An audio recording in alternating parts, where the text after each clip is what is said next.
Hello and welcome to another edition of the Scoutcast from Fantasy Football Scout. My name is Joe. My name is Andy. My name is Seb. We had some technical issues just before we came on air. We sort of lost Andy to the Yeovil horse-powered broadband connection, but I think we're up to speed now, and we hopefully we can keep Andy with us. Welcome back, Seb. It's been a little while, and I know that you've been rather busy, so sort of catching up on FPL yourself, but. I have nothing interesting to say at all. I'm just here for you two. Okay, but that may be a good thing because Game Week 26 was sort of year zero of FPL. We sort of entered a new realm with lots of chips going around, and in particular this week there's some free hit chips. So this is sort of aimed for them and aimed for those who aren't free hitting, but also to see what they're up against. Andy, what is coming up on the show? Before I say that, can I just double check? So Seb, you've now got the best rank out of all three of us. Have you been waiting this long just to make sure that...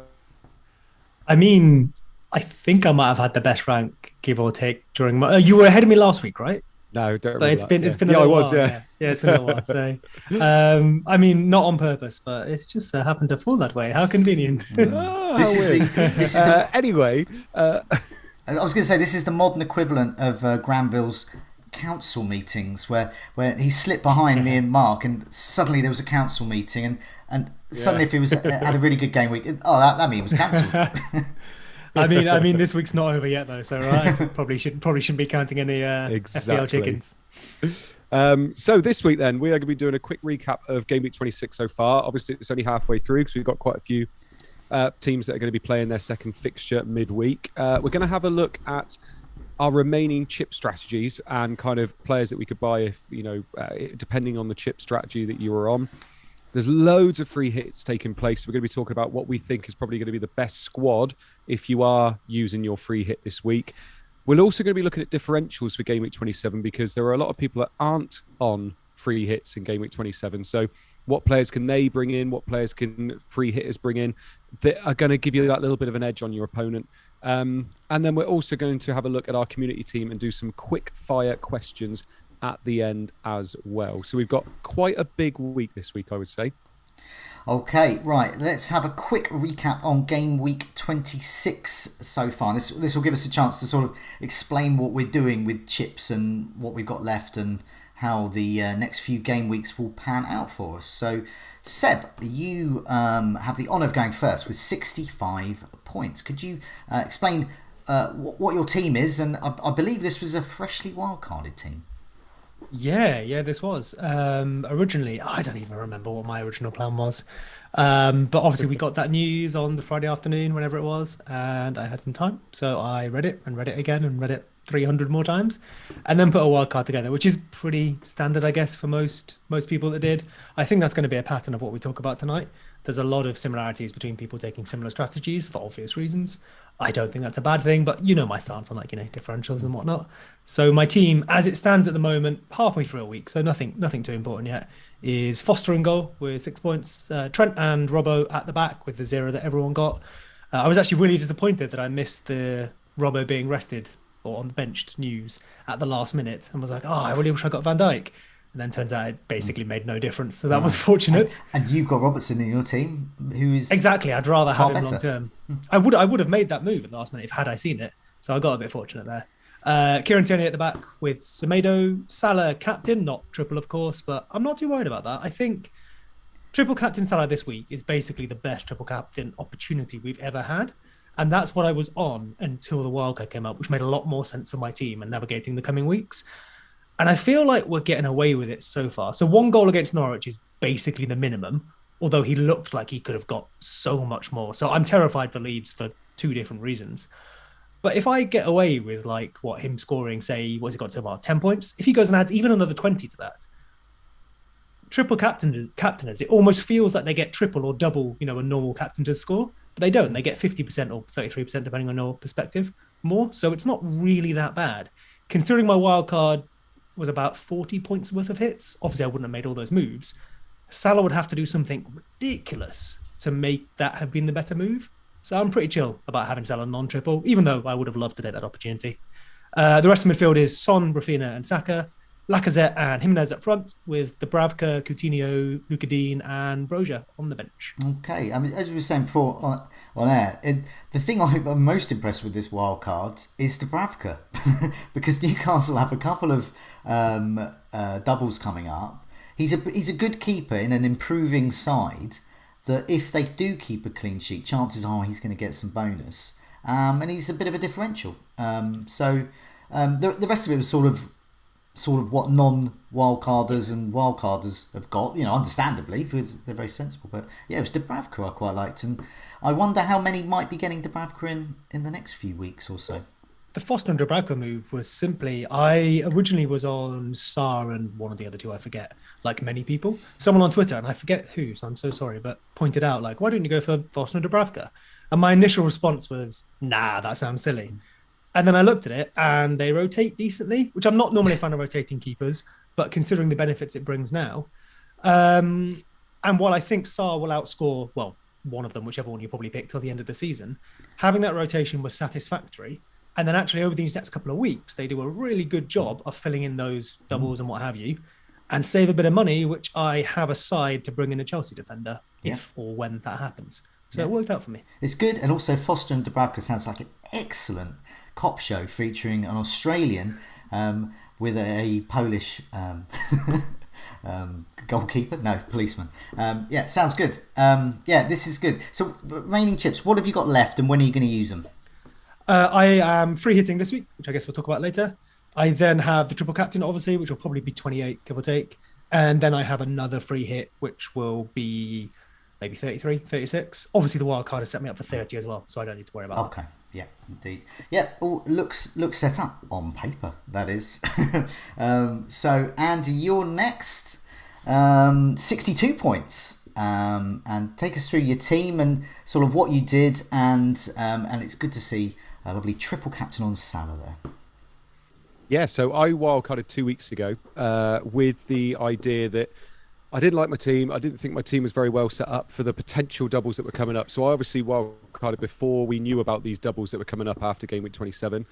And I went into it thinking I want to load up on triple Liverpool, triple Arsenal. No, I'm going to free hit in Game Week 27. So I already had that in my head 2-3 weeks ago anyway. And then make sure that because I was pretty sure Arsenal were going to have doubles after that, and I knew Liverpool would anyway. So I wanted to try and capitalise on that. And obviously now maybe the kind of impact has been lessened a little bit because a lot of people have done the same thing. But I was very happy. I had a 20k green arrow last week going into this week, and this week I've got a little bit of a green arrow as well. So it's kind of worked fairly well for me. There's a few differences I would have made, but I've got Ramsdale in goal, Trent, Cancelo, Robertson, Dean, and 8 Nori at the back. I played 5 at the back this week. Salah triple captain, Bowen, Saka, Ramsey, Kane. Oh, what a game that was! Loved watching that game with Kane up top. One of the performances of the season, wasn't it? Really? Oh, it was so good. It was literally like he was. Every time he did something well, it was like he was looking at Pep going, that was good, wasn't it? That was good, Pep. Yeah. And it was great to watch. So I just kept thinking, it's been a while since I've seen a player that motivated to do well in a game. Like, he just looks so good all game. Sanchez and Ramsdale, I'm happy owning for the rest of the season now in terms of they're going to rotate really well. But obviously I might want to change that if considering all the doubles coming up soon. But yeah, I'm very happy. Free hitting this week as well, like was the plan anyway. Feel really good about owning Martinelli after the blank. I feel like a lot of people will be on double Arsenal defence, whereas Martinelli is probably going to be the forgotten man. And, people are talking about ESR playing up front, but I feel like Martinelli could be that man as well. So, feeling all right, actually. I feel like I'm quite well primed for the doubles that are coming up too. So, yeah, fairly happy. So I'm in a generous mood because usually in Scoutcast history, wildcards are a time to have a pop at each other. But I've been in a complimentary mood, so I've complimented Seb on his Dubravka move, and I will compliment you for slightly some different reason, and that's actually for wildcarding 2 weeks ago, because what you've done there is you have kept the splendid single game week players in Cancelo and Bowen, who aren't in many wildcard teams. And yes, they blanked, but I watched both those games, and the Cancelo That was a haul in my head. Yeah. That was a haul. He looked so impressive and so on it, and there was at least 3 absolutely incredible shots he did. Bowen too. I thought, West Ham are slightly on the wane, but Bowen was always there. If you watch him when he's not on the ball, he's always hovering around the box, always waiting. And luckily, we see the likes of Cresswell getting. I think it was him that fired in the ball to Dawson. But it was good to see the likes of Cresswell firing shots in, and Bowen is there, ready and waiting. So different compliment there. So yeah, very impressive. Like What's your chips strategy so far? What have you got left, and when are you going to use them? Yeah, so obviously wildcard's gone now, but I feel good about that. That's fine. Free hit this week. I will be doing bench boost in 28 or 29, and then ride it through game week 30 because I've already got 6 anyway. And if I can get to 8, 9, I think that's absolutely fine. And then do the last free hit in game week 35, 36, whichever one's the big double. So, yeah. Yes, indeed. So I'm slightly different. I've used a free hit already, so I've only got 1 left. So I took a couple of hits. My team is obviously sort of a bit old-fashioned now. Got the double Watford strike force. So I've got 67 points, but I took an 8-point hit to get that, so I'm on 59. But I've triple captained Salah. So I've got Ramsdale, Robertson, Cancelo, Alexander-Arnold, Saka, Bowen, Fernandes. Lovely 12 points there. Salah. I decided to play Martinelli because I quite fancied the idea of Martinelli playing against Wolves and see how it goes, especially because my bench is a bit pants. I've got King and Dennis with a surprise 9 points. And then on my bench, poor bench, Watkins, Steele, Diop and Livramento's 12 points. So I am, after the Scoutcast is finished, I'm going around Alexander-Arnold's house and just lightly imprisoning him for a couple of days or so. I wonder where you were going to go with that. I'm not going to do not sure you should be admitting that in public. Yeah. Lightly imprison him for a couple of days and prevent him playing, taking to the pitch. But no, I'm resigned to that. That's just, I can live with it. I can accept it. And the good thing is I've got Livramento on my side. So he's going to be quite handy for Southampton's double, hopefully. And just a good cheap player. Anyway, so with this team here, I was who was new in? I got Ramsdale in for De Gea, I got Saka in for Jota, and I got Robertson in for Reguilon. So I'm net 2 points up so far, but with Robertson, Ramsdale, and Saka still to go. So I'm going to be up quite a bit on that. That's net gain on those hits.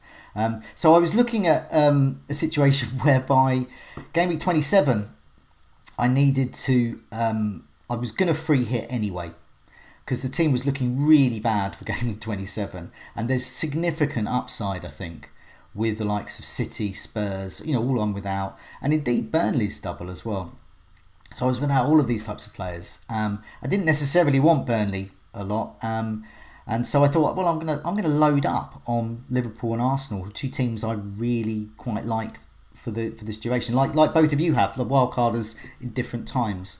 So this is me, and so I'm a bit unusual. I'm going to free hit in 27, so I've already pressed the button on that, and I'm probably not going to wildcard until, if I can, hopefully after 30. So I'm going to look at a lot of people are free hitting in game week 30, but I looked at the fixtures in 27 and the array of amazing games and players. I looked at 30 and I thought,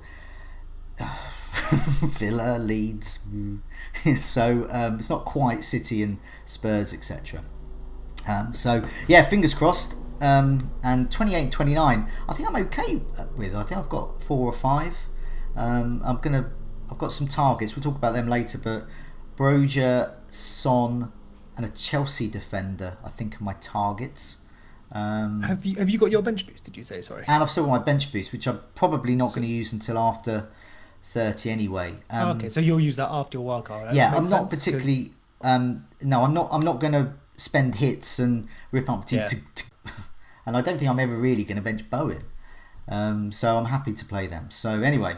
That's probably me just trying to make something good out of something bad. But I think I wouldn't be surprised if you came out the best of the three of us just from this situation, because you've got a decent team there. You're free hit 27. And then I guess, because you spent, 8 points to get this team? I reckon I'm going to need 6 transfers, 4 of which will be free between, say, now and 31. My team is set up perfectly for 28 with a bench boost. I don't need to do anything there. And I basically can't because I'm using the free hit. And then 30, it's well set up as well. But then it's poorly set up for when you're wild card. So I need to make about 6 transfers, which is fine. It will change half the team and that's all good. But I reckon there's every chance you'll come out slightly ahead of me in terms of, net point gain over this period. I mean, as you can see with my rank at the moment, it's about 163. It's been like going between 100 and 200 for a few weeks now.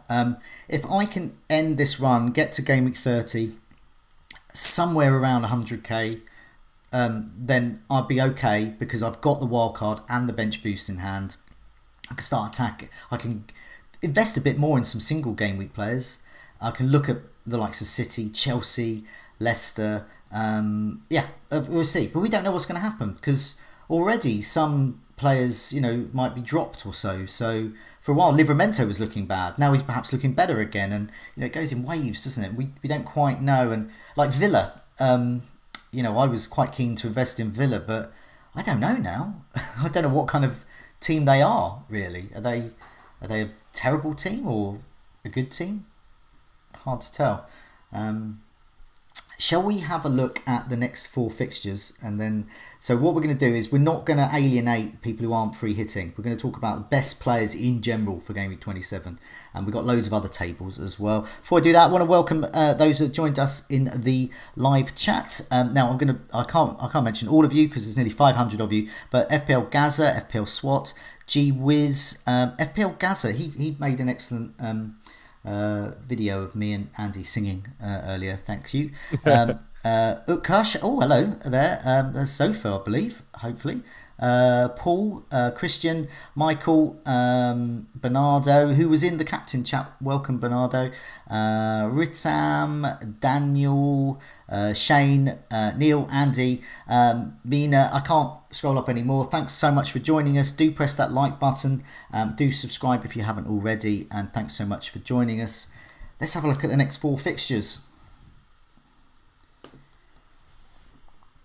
Okay, right. So hopefully you've got that in you two have got these in the notes and also appearing in your screen now. But I'll just quickly run through the key points and then I'll let you two have a look at them as well. So it's Newcastle are top, which is why I like Seb's Dubravka move. They got Brentford and then a double. Brighton, Southampton, Chelsea, Everton, and then Crystal Palace in game week. Well, probably not Crystal Palace in game week 30, but nevertheless. They've got very good fixtures. Southampton, great fixtures. Norwich, Villa, Newcastle double, and then they got Watford. And they could play Burnley in game week 30. That could be on.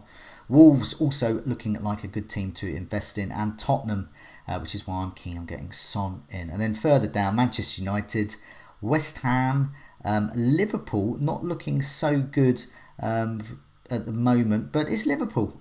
They're pretty good. Salah's pretty good. So I'm not quite sure whether fixtures mean much to them, and Crystal Palace is down there. But yeah, looking at next 4 fixtures with your plans in mind. Seb, what are you thinking about these? You feel happy with your wild card now? Your hurried wild card that's ended up being really good on a Friday night.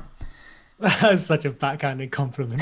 Your hurried wild card that just happened rubbish to fall wild card. well, yeah. No, you're very good. No wonder you're back this week, Seb.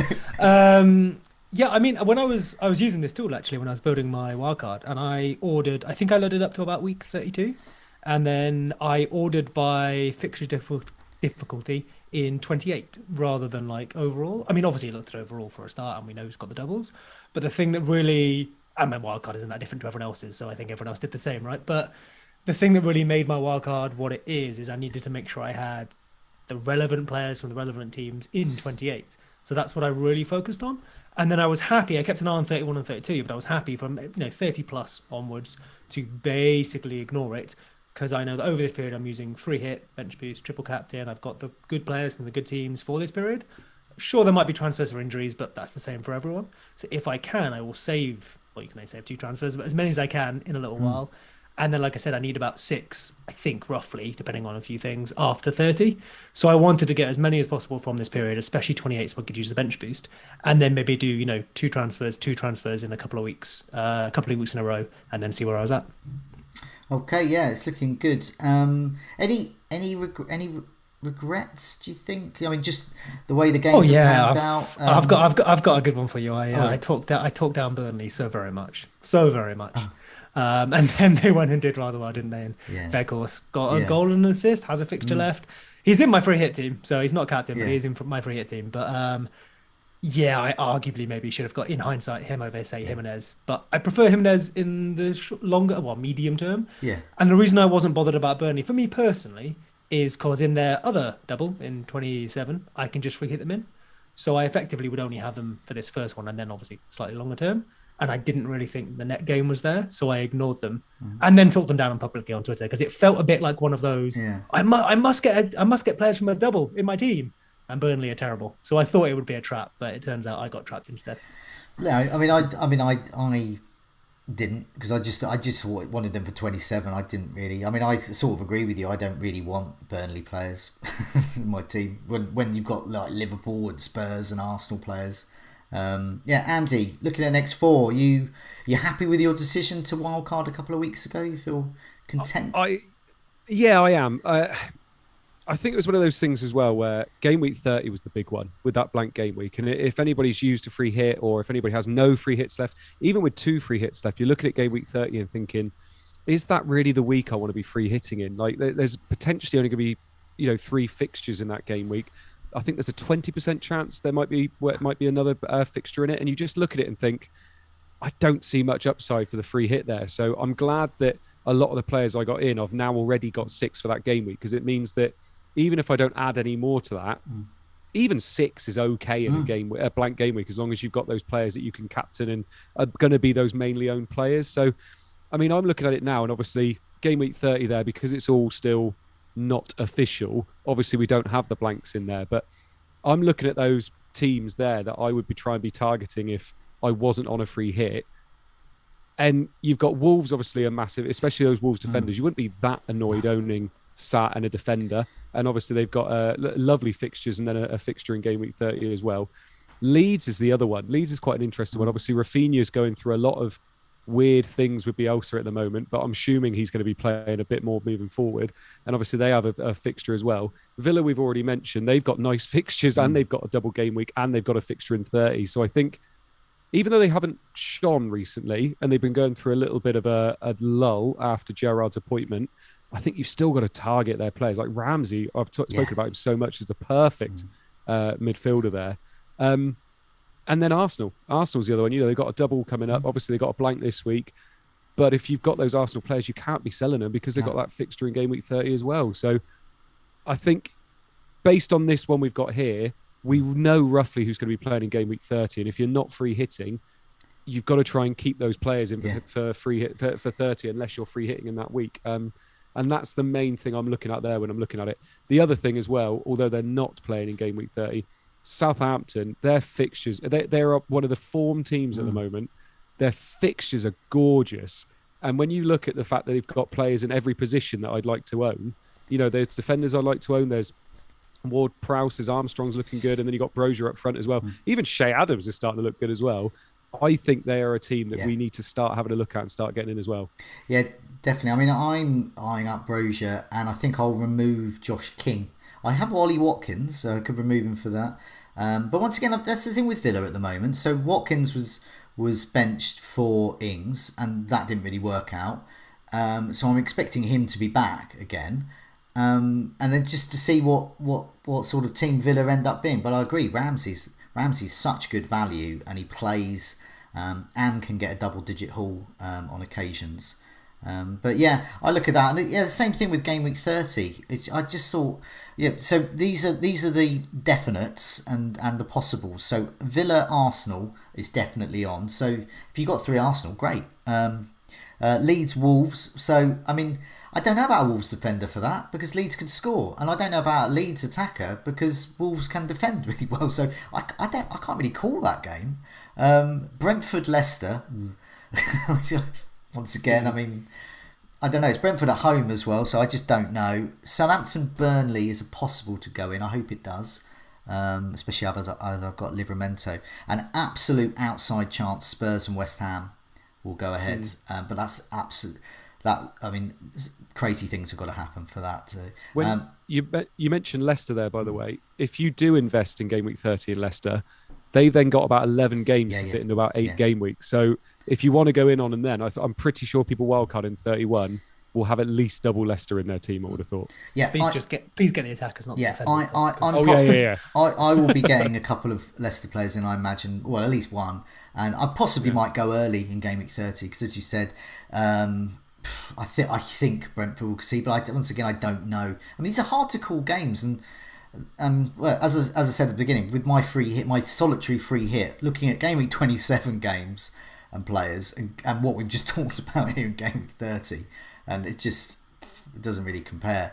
But nevertheless, some planning to go ahead for. Let's have a look at Game Week 27.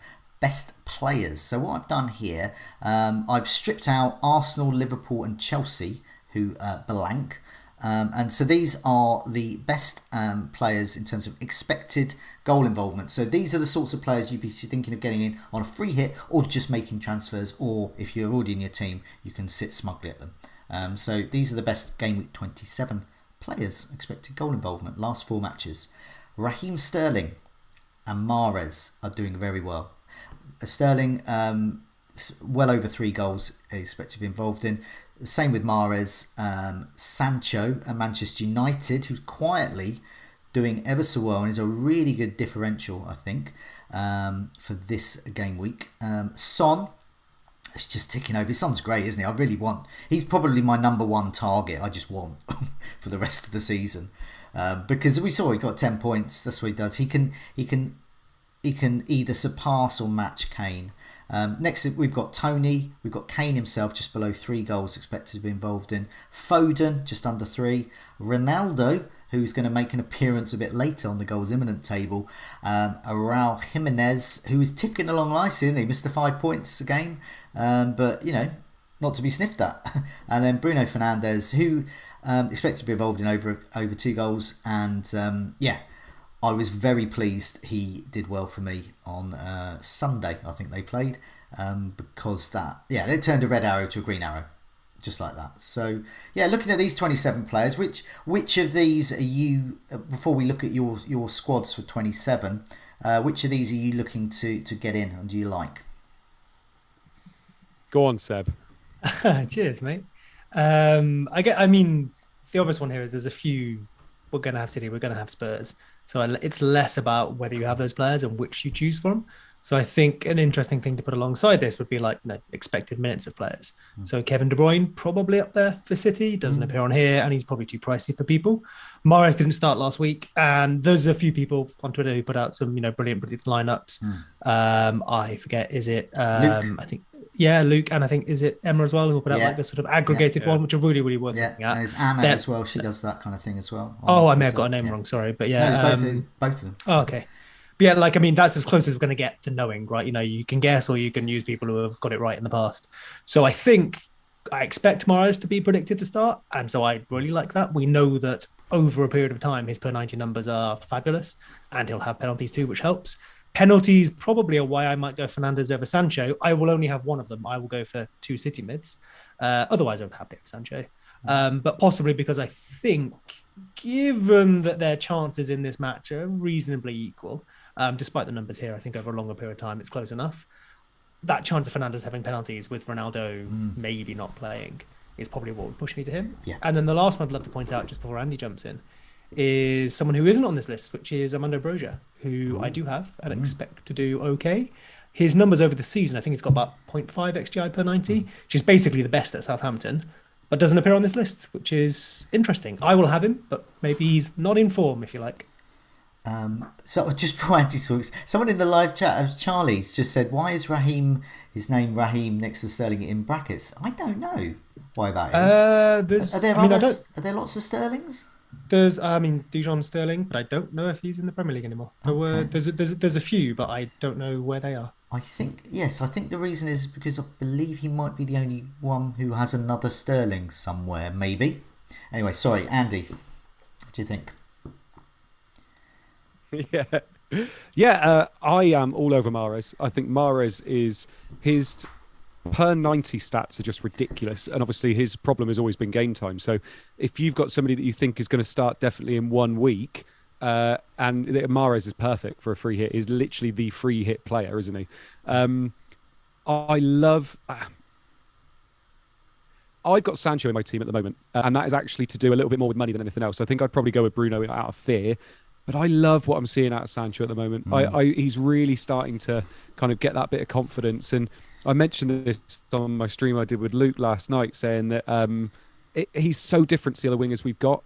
He's always looking for that pass. He'll get to the box and he'll look for that pass back and that cut back. And all our other wingers, obviously, they're kind of inside forwards and they cut in and want to shoot. The only problem I've got is that Sancho loves doing that. And of course, when he cuts back, who is he cutting back to? And it's Bruno that's usually going to be there, isn't it? So if he does manage to get round behind the back and cut it back, then it's Bruno he's kind of supplying for. Is he now? You're a Manchester United fan. Is he nailed on? I mean, yeah, I think so now. With everything that's happened, I think he's the only player that can really play there now. Rashford is in and out. Obviously, Greenwood is AWOL at the moment, and Elanga is an impact sub that's trying to get a few and see how he's getting on. But I think Sancho's completely nailed now. I would be very, very surprised if he doesn't play pretty much every game until the end of the season now, because they want to start getting their money's worth out of him. I'm really excited to own somebody like Sancho. I think he's perfect on a free hit like this. But I think if you're not on free hit, I think Bruno's the way to go, because you will be happy owning him. The only thing I will say is, if you're not on a free hit, United's run for the next 6-7 weeks is horrendous. Yes. Like literally, we've got so many games and tough games as well. I would be very surprised if we're hitting full form in any of those fixtures coming up. So it's I think on a free hit they're perfect, because obviously we've got Watford. But if you are not on a free hit and you're looking to get them in just for this week, I would probably look elsewhere personally. Okay, yeah. I mean, the issue I have with Fernandes is that he's already in my team. He's already got me back to. He's already been a brilliant captain in the double game. He's always got me points this week.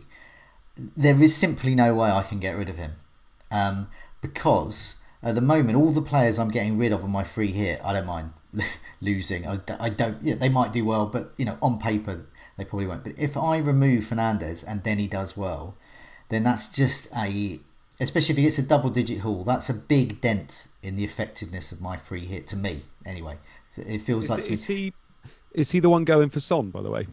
He is going to go for Son in 28. Yeah. Oh, yeah. That was another factor within it. So another factor why I'm personally considering free hitting is because we can't play Salah, we can't play Alexander-Arnold, we can't play some of those Arsenal players, we can't play the likes of Robertson, or indeed Mane if there's a few people with him. But anyway, these are a lot of expensive players. So we're not going to have that opportunity again where we can just suddenly use the Salah cash for something else and then get him back in again. So that's another factor there. But the issue I have is Fernandes is pretty much a lock for me. But I can't get to Sterling with my setup, and we'll come to that a bit later, unless I get rid of Fernandes. So whilst Mahrez is definite for me, Cancelo already in my team, definite. The other option, it's actually a shootout between Sancho and Foden. That's just the way my budget is, the way the team I've got. So that's essentially what I'm looking at now, Foden v Sancho. And I might go into this game week with just 2 Man City and double Manchester United midfield. And that's not to be different. It's mainly because I can't afford Sterling. So, I mean, you mentioned different though. I think there is an interesting point to be made, or at least I find it interesting. You see people sort of do all these free hit drafts, then they're really similar, and then there's that urge to differentiate, to be different for different sake. Yeah. I think that could be a faulty impulse. Yes, so definite. if you're free hitting, you're already differentiating from the vast majority of the game, because everyone's going to free hit. And of course, in the top 10k, top 20k, whatever it is, or in your mini league, maybe the free hit is the popular strategy. but then you should just put together the team you think is best. And if we all come to a similar conclusion, because like options are really limited, it's 1 week, there's only a certain number of good fixtures, and we all have the same tools available to us, we are going to come to similar conclusions.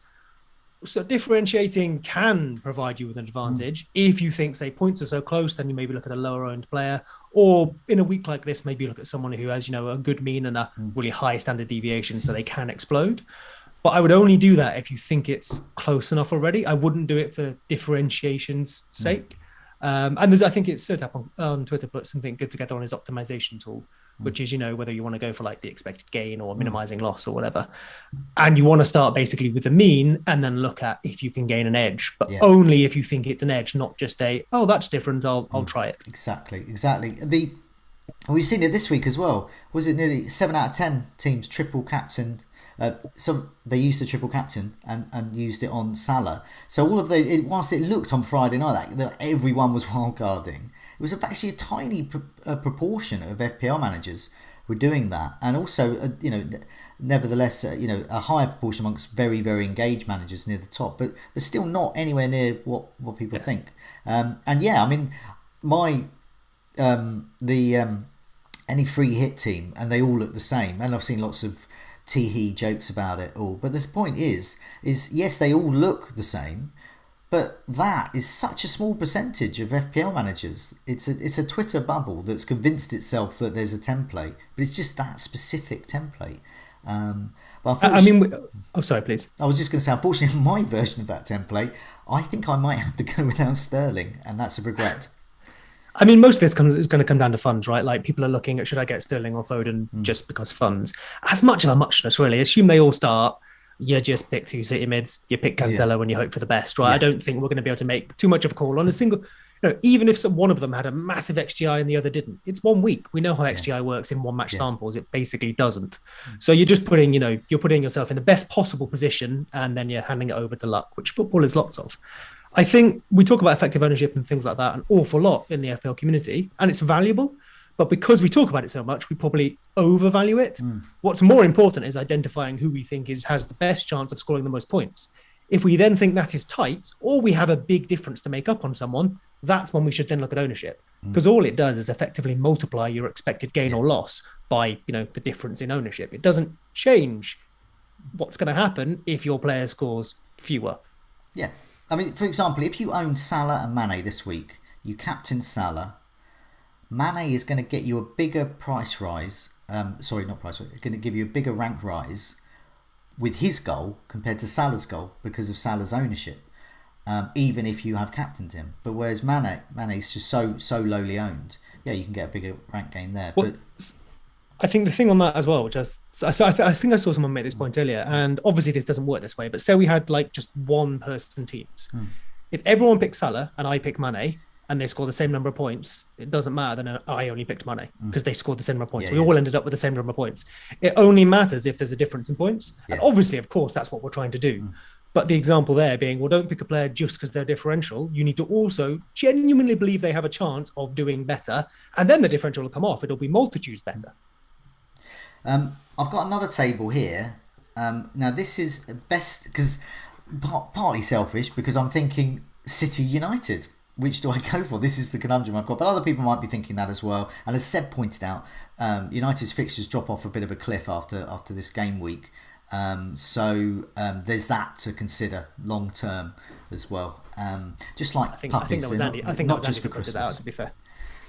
So what I've got this table here. This is best City United, and I've thrown in the best Southampton midfielder because if you want to be a little bit more different, or you've got a space in midfield to go for.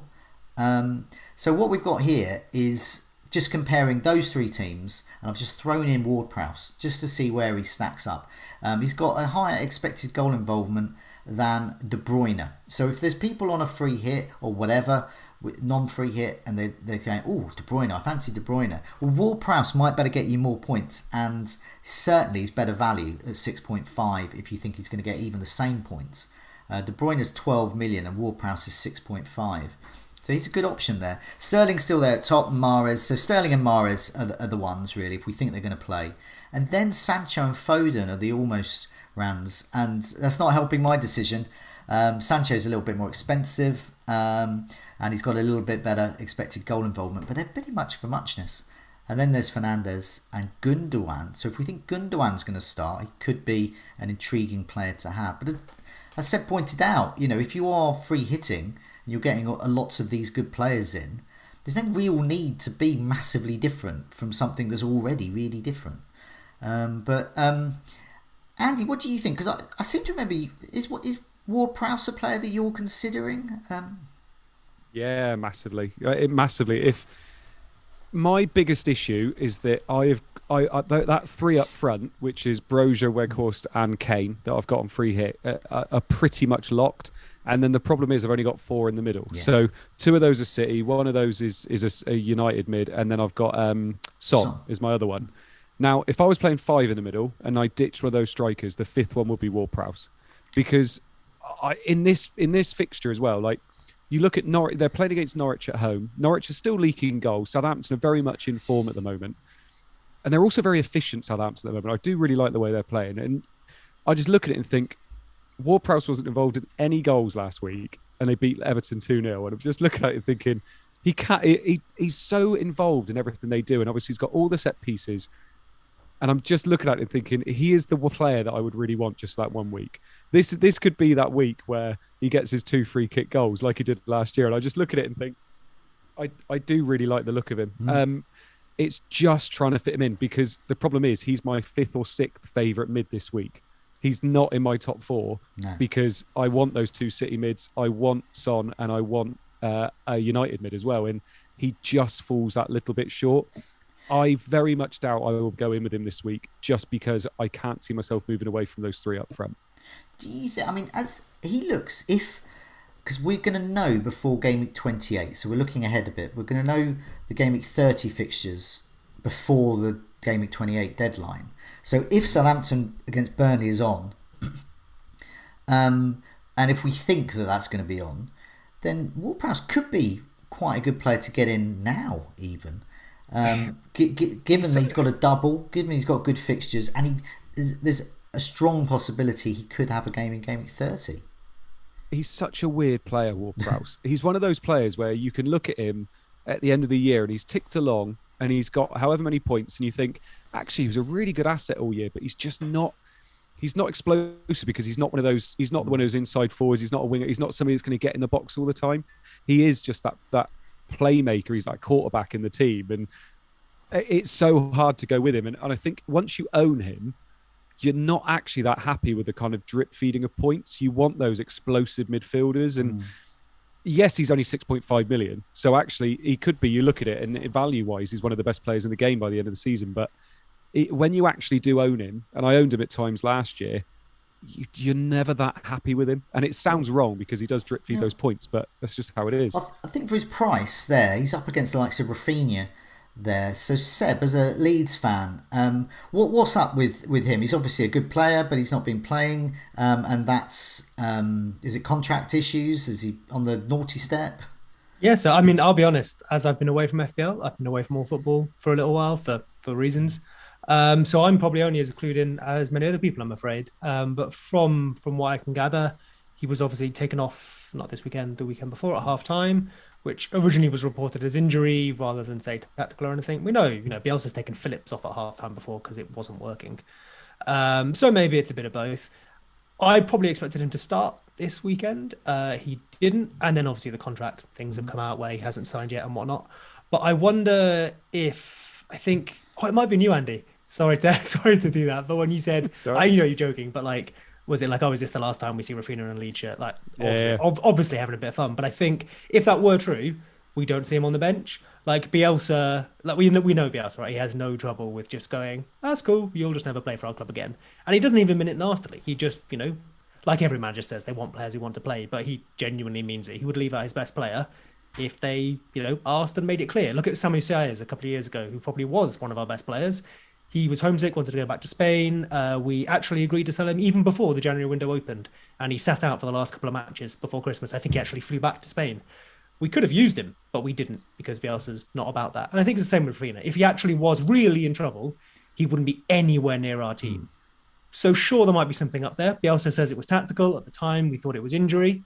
He came on and looked good enough. I would expect him to start next week, but maybe we're just going to learn a bit more as this goes.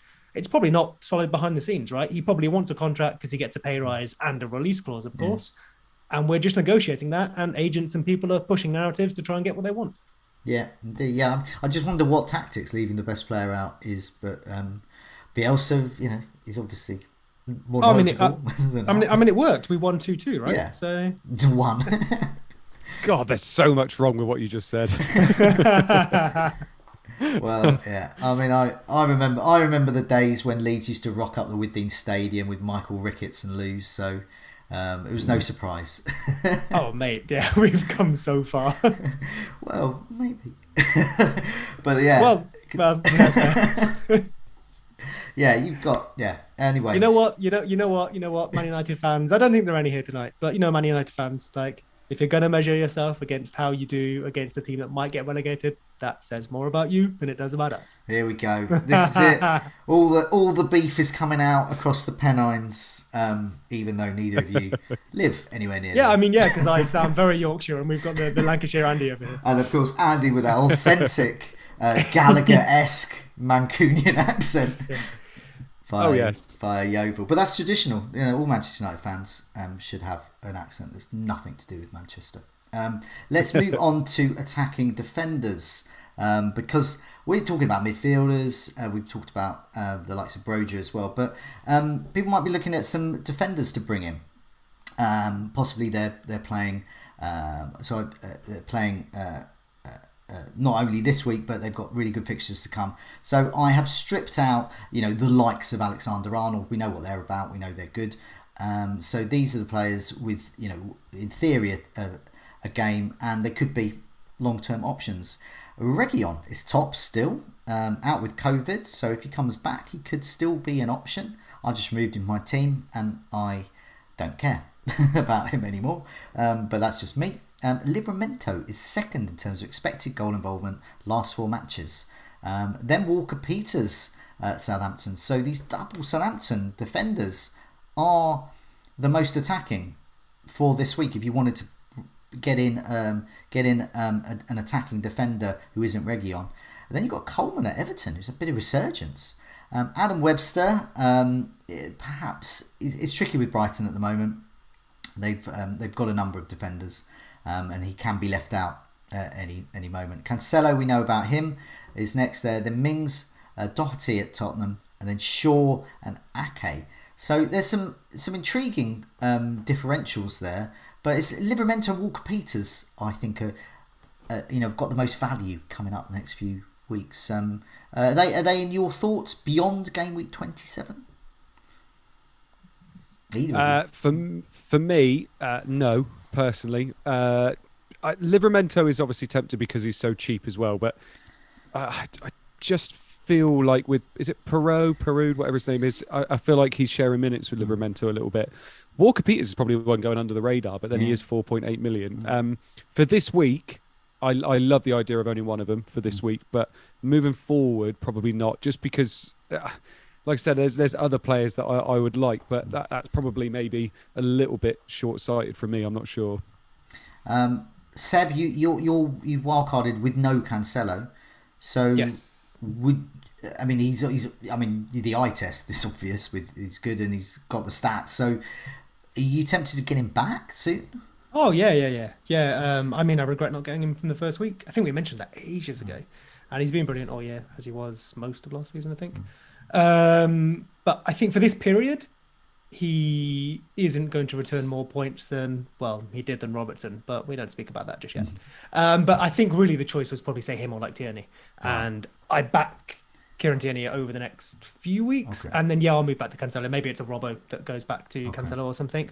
The one I'm happy, you mentioned earlier, to maybe sit without is Bowen. I think he's brilliant. I think he has been brilliant.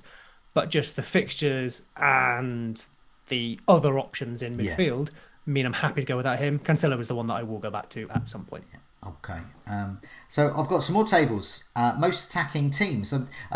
Last week when we did this, I sort of tongue-in-cheek had a pop at Manchester United's attack, and then they revealed to be the second most attacking team. So a few fixtures have passed. Let's see where they are now and where the other teams are. Well, they're still the second most attacking teams. Manchester City, as you would expect, are top of the expected goals, and then Manchester United just above Liverpool.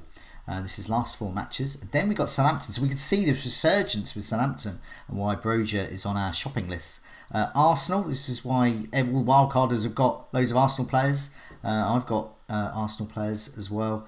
They're looking very good from an attacking point of view. And then, as you would expect down the bottom, Norwich, West Ham. So it's showing that they're, apart from Bowen, there's not much there. But Burnley's a bit of a worry, isn't he? So we're all thinking about Weghorst, and what do we think about Burnley, considering their expected goals is, well, pants, really. It sounds like I was right. Should have avoided them. Weghorst got no points. I think as well, like, you do have to think about the opposition, and Burnley obviously have Leicester. Leicester cannot defend at all, in set pieces in particular they cannot defend, so hence why a lot of us were trying to aim for getting someone like Tarkowski in, but obviously he's got COVID, I think, hasn't he? So that's why he's out. But you look at it and think, well, Weghorst is that massive guy up front, and who are they going to be aiming at with set pieces? And it's probably going to be him, isn't it? So I think that's why we're probably looking at that, even though their XG is so low. But yeah, it's one of those things. Is this going to be Watford Mark II? Is this going to be the one where we get King and Dennis in our teams, and all of a sudden we remember that they're absolutely terrible? Well, but 9 points says otherwise for Dennis. Well, yeah. 9 points. What's that? 11 points in the last 6 weeks now. So that's not bad for him. Yeah, it's 1 week. Yeah, I don't know what Seb thinks. Yeah, Seb, what do you think? I mean, you were perhaps right about Burnley. Well, clearly not, because they scored points. But I think, Andy covered that, right? You can look at, sort of their numbers here and go, oh, they're rubbish. But there's also the opportunity, which is the fixtures. They play twice. A couple of defences aren't the best. So you have to take both those things together. A bit like, looking at last 4 matches itself. It's useful, but I think only up to a point, because, for example, Man United just played us. You would expect them to be near the top, or at least the top half, after just playing Leeds, because everyone is. So I think it's important to, look at this, but also combine it with some longer-term numbers as well. And as Andy rightly said, the fixtures or the opportunity coming up to get a full picture of what you might want to do. I think Wolves are interesting with Jimenez, and I mean as a veteran Jimenez owner, he gets between 4 and 6 points a match. But the thing is, it's quite good if he's a long-term pick. That's absolutely fine. But if anyone's thinking about getting Jimenez in for like one match, one double coming up, then it's possibly not going to be some solid explosive returns. And we can see here in this table, so Wolves, for the benefit of those listening on the podcast, Wolves have scored 6 goals in the last 4 matches, but their expected goals is well under 4. Whereas you look at, say, Man City, expected to score more than 9, scored 9. Manchester United 8, expected goals around 8. Liverpool similar, Southampton similar. So these are sort of on par for what they're doing. They're expected to score a certain amount and are. But yes, Wolves there are sort of drastically overperforming by the looks of it there. So defensively as well, arguably, I think, like, we know people can overperform in the short term. Absolutely no problem with that, especially with a great goalkeeper. But I think off the top of my head, there's something like 8th, 9th or something for expected goals against in the league, something like 30 odd, but they've conceded 18. Yeah. That's a crazy difference, and I would argue it basically isn't sustainable. No. That doesn't mean that right now you can't go, okay, cool, I'll have some of that. But there's a time limit on it. We've seen it before with Brighton, maybe a bit in reverse. We've seen teams, arguably even Liverpool, very different degree. But when they were amazing both in underlying numbers, but also how far they overperformed them. And that's great, it's because they were finishing brilliantly, playing brilliantly. But at some point that catches up with you. And I think it will with Wolves at some point, unless they improve, of course. Yeah. So something to keep in mind. But who knows when that's going to happen? I'm not going to say they're suddenly going to concede 12 goals tomorrow to make up for it. Yeah, I wouldn't mind a Wolves defender. Connor Cody's still my biggest regret. I got him in and then got rid of him for Christmas, and he's done ever so well since. But there is sort of a light. I'd like to get a Wolves defender in, but I'm not like I am about, say, Son. I'm not like desperate to get a Wolves defender in, I think. Sarr, I think a lot of that variance you're talking about there, Seb, is probably Sarr, isn't it? He's just such a good goalkeeper.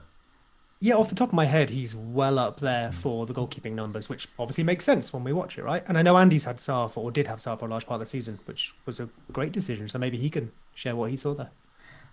Andy, before we move on to the weakest defences table, you got anything more to say about the attacks, or do you think we've covered it all? No, no. I think we've kind of covered it all, really. Right, this is the Whipping Boys. Last 4 matches. Picture Dean Smith looking so angry. We put this up on the captaincy video earlier today. I did with Tom. This is the worst defences last 4. Norwich are the worst. So Southampton are against Norwich. So that's another tick for Brozier. Another tick for Ward-Prowse. Their Leeds as well, another team to target. Although, perhaps have been marginally unlucky, really. So, their goals conceded is 11, but their expected goals conceded is just under 8 there. So, could be argued they've been marginally unlucky to concede so many. But nevertheless, they're right up there in terms of expected goals conceded. Same with Tottenham. I mean, Tottenham's fixtures there, but also, they just played Man City, but also, I don't think we're really interested in Spurs' defence. The eye test, the results, this table here. There's nothing about Spurs' defence that I'm particularly interested in. Over the season, they're decent, I think. Yeah, off the top of my head. So maybe have a look at the fixtures. But I had Davies for a while, did nothing for me, but I don't hate it. No, they're okay to have, but I'm not expecting massive returns compared to some of these other options like Alexander-Arnold or Cancelo, etc. And then Chelsea are the best defence. Then Newcastle. So once again, praise for Dubravka. Newcastle got a double coming up, and I wonder if the big takeaway from this Scoutcast at the end of it will be lots of people, and I say lots of viewers and listeners thinking, I might get Dubravka in. So you never know. You know what I'm going to mention though, don't you, Joe? Yeah. The answer to your question is in this table, isn't it? Everton, 4th worst defence. Watford in the top half of defences at the moment. 2 clean sheets. They are tightening up so much. Yeah. Who would you fancy? Man United to score against them or City to score against Everton? Well, that's a really good point. That's a really good point. And considering literally my last decision, I think it's going to be Foden v Sancho. I think Foden might have the edge here. Sancho is a player I prefer. I believe him to be more nailed on in terms of. But then again, Foden, I think Luke was saying on FPL Wire this week. Luke has been very good at predicting their lineups. Foden, apart from being injured or on the naughty step, has not been dropped yet. So if he's available, and also the incidents that happened last weekend at boxing didn't look like he was in any way the aggressor, and I believe he was defending his mum. So I'm not sure Pep will can argue with that really. Someone defending their mum. It's interesting. Like obviously looking at the last 4, and you got to think about who they actually played in those last 4. But I saw something the other day that said how Ranieri in his 9 games in charge played all of the top 6. And obviously Hodgson has come in, has had much easier fixtures and is now tightening them up apparently. But you look at it and think, well, yeah, he obviously has the easier fixtures, but he is tightening them up a little bit. So it's going to be interesting because obviously Man United are kind of starting to purr attacking wise. I'm not sure, but it'd be interesting to see what people go with because it kind of lends itself to having that 5 in the middle is free hit, doesn't it? Having 2 United, 2 City, and maybe Son as well. But I read something interesting a while ago on like the new manager bounce, and it did show that there was an effect from new managers coming in, and it was a thing, but nowhere near to the degree that people expected. Firstly, because it's a bit of a narrative, and it doesn't always prove out. But also, as you've kind of just said there, Andy, managers don't get sacked after easy runs of fixtures. They get sacked after hard runs of fixtures because you tend to lose those. And if you've just had a hard run, you're more likely to have an easy run. So a new manager bounce is often just a fixture shift that was happening anyway. And it's really interesting to sort of look at that when it happens. And of course, from an FPL sense, right, we can just look at fixtures. But I think it's a really interesting thing to look into. And there's like a natural cadence throughout a season as well. If you look at, those like sort of XG and XG against graphs plotted against, say, actual goals or actual goals against and points, and you can just see it fluctuate over the season, even when you remove fixtures, and it just shows how teams, go through rhythm and go through form, to use that word, and of course that is dictated by fixtures as well. Yeah, definitely. So I think what this is. I mean, definitely, I'm looking at Watford v Everton there, City v Manchester United as the attackers, and yeah, it does point towards backing City over United so heavily, given the fixture here.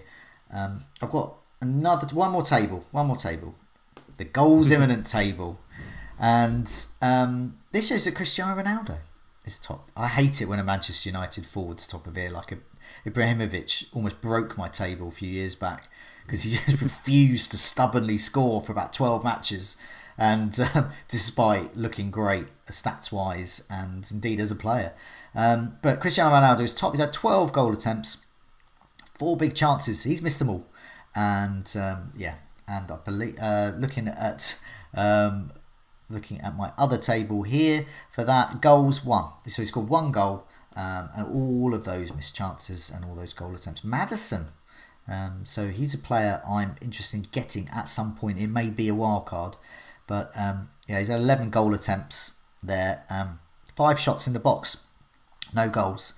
Foden is there, so he's due. So this is another tick for Foden over Sancho for me, and it may be for those who can't afford Sterling. Foden could be a good option as well. Cancelo is there.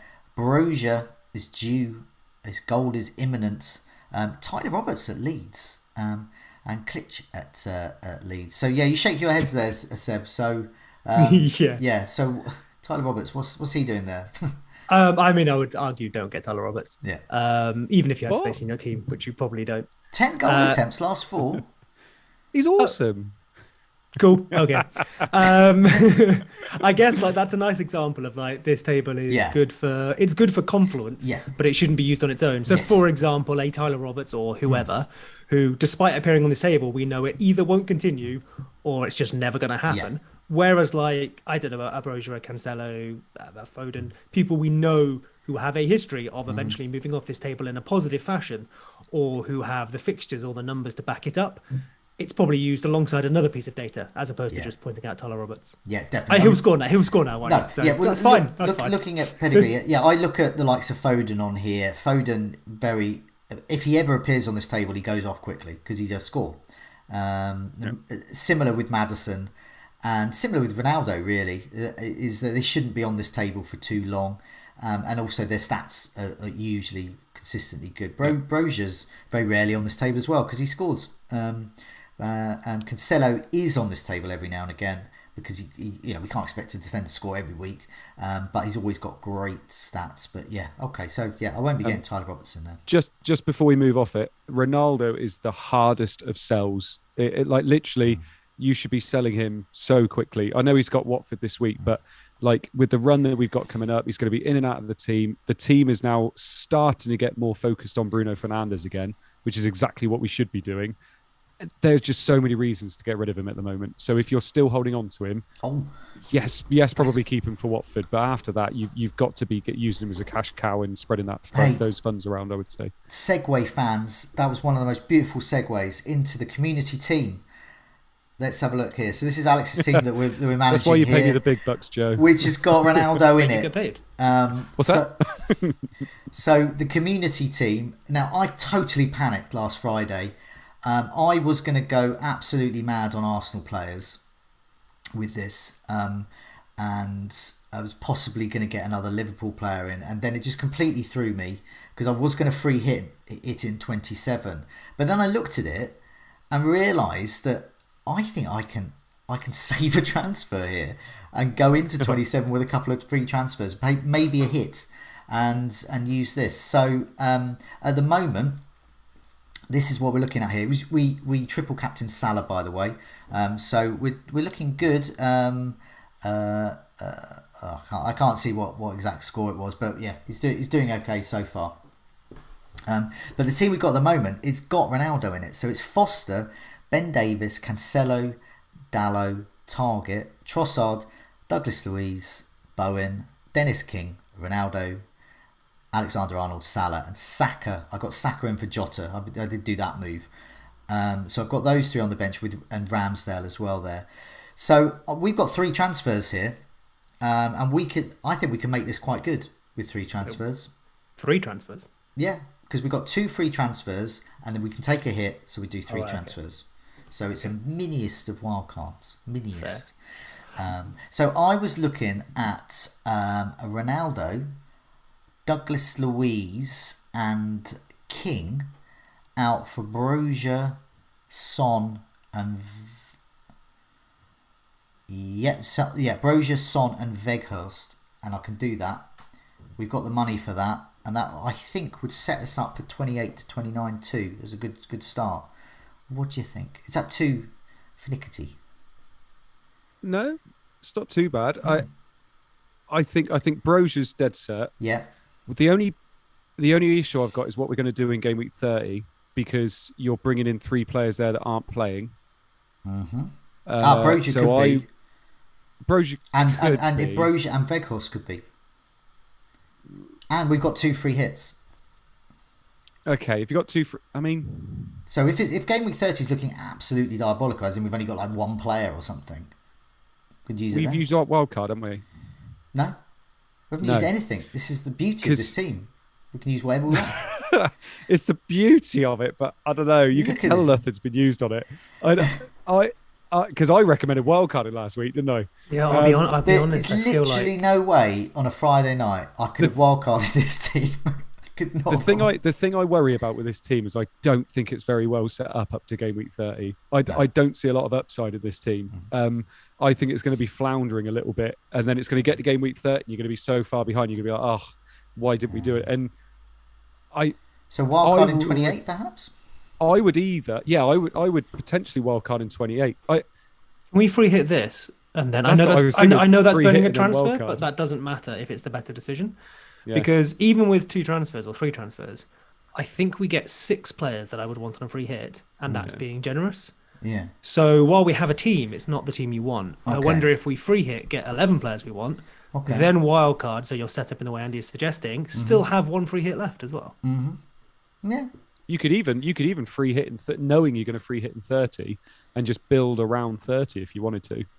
Yeah. But I personally think this team is going to limp to game week 30 and then we'll free hit and waste a transfer then as well, and then you're going to be looking at game week 31 to wildcard then. I just think you're going to waste 4 weeks personally. Okay, so you think we should start to use some chips, start attacking this then? I think so. Yeah. Okay. Personally, yeah. Okay. I think we should have wildcarded last week, but I'm not going to get into it. I know. Part of me agrees with you, but I literally couldn't even get my own team head around my own team, let alone someone else's team. Especially with this team here, where there's so many options, so many chips. So I think we'll discuss this later in a bit more detail on our Twitter chat about this. I'm completely open to that. But if we did free hit, I don't think I'll be doing it because I'm off work Thursday and Friday, so I might hand the reins over to you two. Ooh. Oh, don't worry, we can forget about it. It's fine. So please do something with it. It's very unlikely I won't be around to actually free hit. Okay. So I will hand over to both of you two if you are minded to free hit this, and please do. Yeah, all good.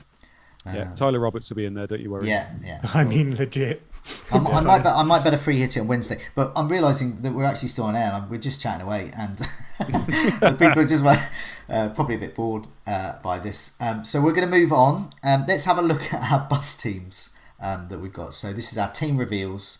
We're all free hitting, but don't let that put you off if you're not free hitting. But just good opportunity to have a look at our teams and what we're going to do. So we'll get you Seb first. Sure. So if you want to run through your team, and your team value must be really high to get Sterling and Mahrez and Son and Fernandes. But anyway, I'm revealing it ahead of you, so reveal away. My team value is okay. Before the wild card, it was 106-ish. It's now like 104 something because obviously I spent those funds that I built up. I'm going to get 50% of them, which has certainly helped. But I mean, realistically, for this wild card, if you can't afford Sterling, you get Foden, and it's much of a muchness. So Pope in goal, Cancelo, Ben Mee, and Livramento at the back, Fernandez, Son, Sterling, and Mahrez in midfield. Captain Kane up front, vice captain Weghorst, and Armandra Broja. And the bench is Gunn, Gilmore, Amity, and Simicas, and I hope and expect to use none of them. Obviously, I will be leaning on those predicted City lineups to tweak this, but assuming nothing changes there, this is what I'll have.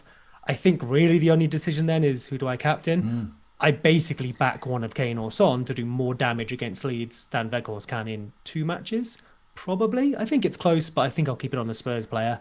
And then my bench is cheap because I like cheap benches and I don't intend to use it. And if I really have to, Gilmore will come on for 2 points or something.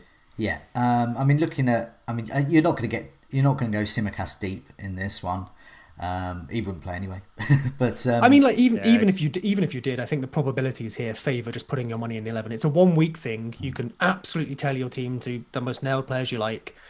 Unlike the whole of the season, it really isn't the time to have money on the bench because you should be picking players that you're 99% certain are turning up. Yeah, and games don't get postponed, do they? So you'll be absolutely fine. Yeah, Marty, and then forevermore you'll be known as the man that free hit to play a Marty. Yeah. You wait till he scores. Well, you got Gunn as Pope's backup, but Pope is going to play. If you're playing Pope, he's going to. He may miss one, or who knows? I mean, for whatever reason. But the only reason I went Gunn is I've got like 0.1 in the bank, and I was like, obviously, what I've just said, I'm not gonna pick a non-playing goalkeeper for no reason. I was like, I'll just get one who is going to play. Okay, so we want to Ryan Cameron, by the way. Ryan Cameron in the chat's just put, never seen a free hit side like this. Yeah. Wait till you see mine. Yeah, I know. That's the thing. That's the trap people are falling into. The game. Oh, everyone's got the same team. I'm going to be different. Well, this is being different. The team that you've got up on there, because everyone's looking at it on Twitter, but the whole world is not looking at the whole 8 million people who play this game are not on Twitter. Some of them have dropped out by now, but millions and millions of people, they're not on Twitter. They're not gonna see this. So this is a different looking team, and I'm very envious of that Son, Sterling, Mahrez, Fernandez quartet in the midfield. I think that is the optimum one. I'm 1.8 short of that, and so I would have to. Seriously? Yeah. That's nuts. So that's why I've seen a few people with this, and a few other people saying, I can't quite get to that, or they've made a sacrifice somewhere. But with those other players you've got, if I got to that, the sacrifices I would have to make would be quite. It's not just scrimping here and there. It's not looking at a Marty or a Simicast or something. It would be quite. I would have to chop off a Kane or something. I mean, I guess that's Sterling to Foden, right? Basically, so you can basically get the same team, give or take. But I think this is a good example of why. I know some people like building value over the season, some people don't with early transfers or what have you. I'm kind of in the middle. Like when I have an opportunity to build value, I will, and it's paid off here. The argument against it is that I think people have worked out that a 0.1 price difference is worth something silly like 4 points over a season. So basically not worth it. Yeah.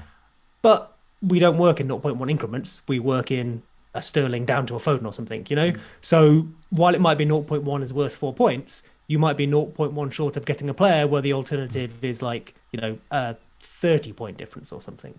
Okay. So I do think it's worth it if you can to build up value for moments like this. Okay, let's have a look at Andy's team. So as you said, it's going to be quite similar, but like the Fall, always the same, always different, each of their albums.